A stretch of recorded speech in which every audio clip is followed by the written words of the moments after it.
Last year అంతా రిలీజ్లు చేసి హల్చల్ చేశారు. లాస్ట్ ఇయర్ అంతా మీరు వాసు గారు కాంబినేషన్లో. అండ్ ఇయర్ కూడా ఇప్పుడు రిలీజ్తో స్టార్ట్ చేస్తున్నారు. అండ్ ఫర్దర్ నెక్స్ట్ కూడా మీ ప్రొడక్షన్లో ఒక ఇద్దరు డెబ్యూ డైరెక్టర్స్తో ఒక సినిమా ప్లాన్ చేస్తున్నారని విన్నాం. సో అదేంటి, ఎలా వస్తుంది ఈ ఇయర్ ప్లాన్స్ ఏంటి రిలీజ్లు కాకుండా? రిలీజెస్ నేను కొంచెం గ్యాప్ తీసుకుంటా. ఈ హే భగవాన్ తర్వాత ప్రొడక్షన్ మీద ఫుల్ టైం ఒక 3 మూవీస్ ఉన్నాయి కాబట్టి దాని మీద ఉంటా అండి. మీరు అడిగిన మూవీ ఈటీవీ వాళ్ళతోనే కొలాబై చేస్తున్నాను. సో అది most probably first week of ఫెబ్లో అనౌన్స్మెంట్ ఉంటుంది. సో టైటిల్ అవన్నీ కూడా అప్పుడు రివీల్ చేస్తాం. ఏదో వెరైటీ టైటిల్ పెట్టారంట దానికి. వెరైటీ టైటిల్ బాగానే ఉంటుంది. సరే, ఆల్ ది బెస్ట్ అండి. Thank you so much. Sravanthi గారు, Q&A హాట్ సీట్ ఎలా ఉందండి?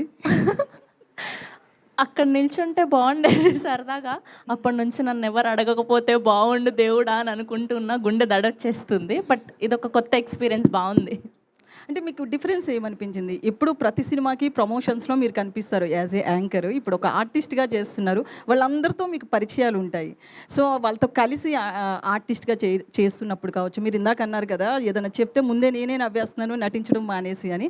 ఎక్స్పీరియన్స్ ఎలా ఉంది? ఎక్స్పీరియన్స్ ఎలా ఉందంటే అండి, మనం ఇక్కడ నిల్చొని ఏదో అన్నీ అడిగేస్తాం, కానీ పెద్ద కూలి పని అండి సినిమా తీయడం అంటే. మామూలు విషయం కాదు, చాలా పెద్ద కూలి పని ఇది. అసలు ఎట్లా అంటే అసలు డే నైట్ సంబంధం లేదు, ఎలా కష్టపడుతున్నారు ఒక్కొక్కరు అంటే వాళ్ళని చూస్తే అసలు మనం ఏమి చెయ్యట్లేదు అనిపించింది నిజంగా.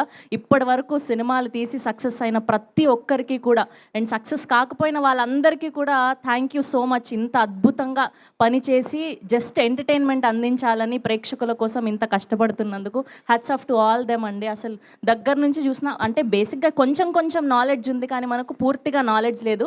బట్ చాలా ఎంజాయ్ చేశాను నేను. అసలు ఏంటి, ఎలా, అసలు ఒక్క సీన్ని ఎన్ని షార్ట్స్లో తీస్తారు వీళ్ళు, ఎలాంటి యాంగిల్స్లో తీస్తారు, మనకు అసలు ఐడియా లేదు. మనమేమో ఊరికే కూర్చొని సింపుల్గా చెప్పేస్తాం. ఈ షార్ట్ వీడు ఇలా తీయకపోయి ఉంటే బాగుండేది, నేను దీనికంటే మంచి డైలాగ్ రాసిండేవాడిని.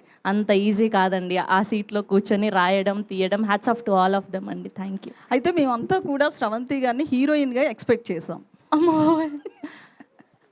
ఇందులో కూడా అలాంటిదే అండి. ఆల్మోస్ట్ హీరోయిన్ శివాని గారు, కాకపోయినా సెకండ్ హీరోయిన్ లాగా ఉండే క్యారెక్టర్ అండి నాది. సో అలా అని చెప్పే నన్ను తీసుకున్నారు గోపి గారు, అలానే చూపించారని కూడా నేను అనుకుంటున్నాను. గోపి గారు ఏంటండి చేశారు తెలుసు.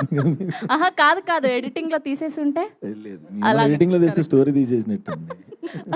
ఓకే, ఆల్ ది బెస్ట్ అండి. వంశీ గారు, సో మీ మీద మీరు బన్నీ వాసు గారి కాంబినేషన్ మీద ఎక్స్పెక్టేషన్స్ ఎక్కువైపోతున్నాయి. అదేమైనా వెయిట్ అనిపిస్తుందా మీకు? వెయిట్ ఏం లేదండి, హ్యాపీ ఫర్ ఇట్. అంటే ఏ మూవీ వచ్చినా ప్రామిసింగ్ కంటెంట్ ఉంటుంది అనేది జనంలో బాగా, ఆడియన్స్లో పెరిగిపోయింది. ఎక్కడైనా ఉల్టా అయినా కూడా చివరికి ట్రోల్స్ అనేవి ఎక్కువైపోతాయి.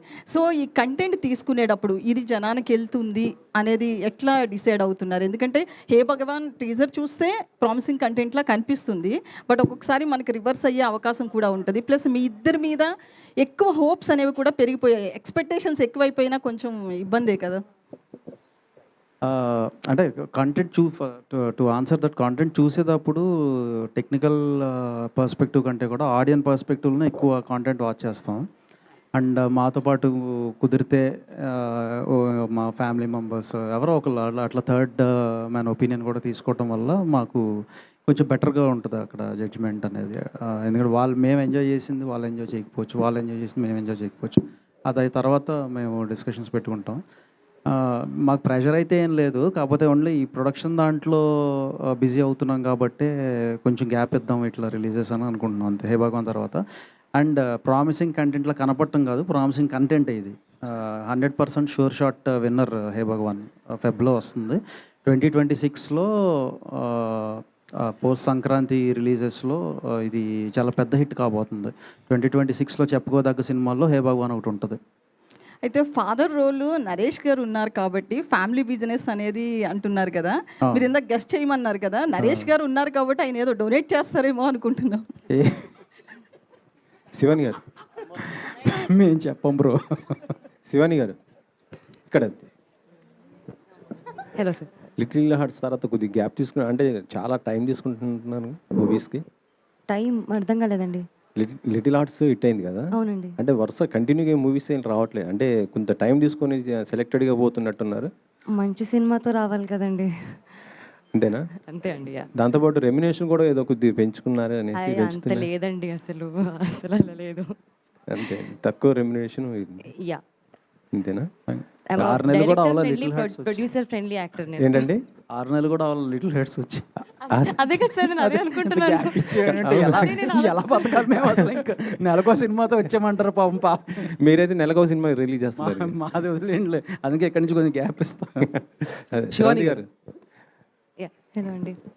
ఆనంద్ ఇటు సినీ ఇండస్ట్రీకి వచ్చారు కదా, ఇప్పుడు ఆర్టిస్ట్గా వచ్చారు. మరి యాంకరింగ్ చేస్తారా, మానేస్తారా? అయ్యో, ఇది ఎలా అంటే అండి, ఇది మెట్టి నీళ్ళు, ఇది పుట్టి నీళ్ళు లాగా. సో రెండు ఉంటాయి. అట్లా కాదు, రెండు ఆడ ఉంటాయి, ఈడ ఉంటాయి. లేదు లేదు, మహానటి సినిమా చాలాసార్లు ఓహో, నేను అంత ఆలోచించలేదండి, సారీ. అంటే 5,000 లోపలికి వెళ్తున్నాయంటే యాంకరింగే మెయిన్ కారణం కాబట్టి ఖచ్చితంగా వదిలేది లేదు. అది చేసుకుంటా, ఇది చేసుకుంటా, కాకపోతే మధ్య మధ్యలో గ్యాప్ ఇచ్చి అట్లా వెళ్ళొస్తూ ఉంటాను. ఇదంటే నాన్ షెడ్యూల్ ఇక కంటిన్యూస్గా హెల్ప్ చేయాలి కదా, ఈవెంట్స్కి ప్రాబ్లం అవుతుంది కదా అనేసి.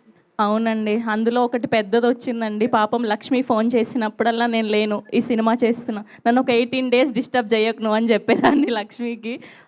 ఆ ఒక్క దానికోసం ఫీల్ అయ్యాను. బట్ ఐఎమ్ వెరీ హ్యాపీ ఈ అవుట్పుట్ అంతా చూసిన తర్వాత. సుహాస్ గారు, శివాని గారు,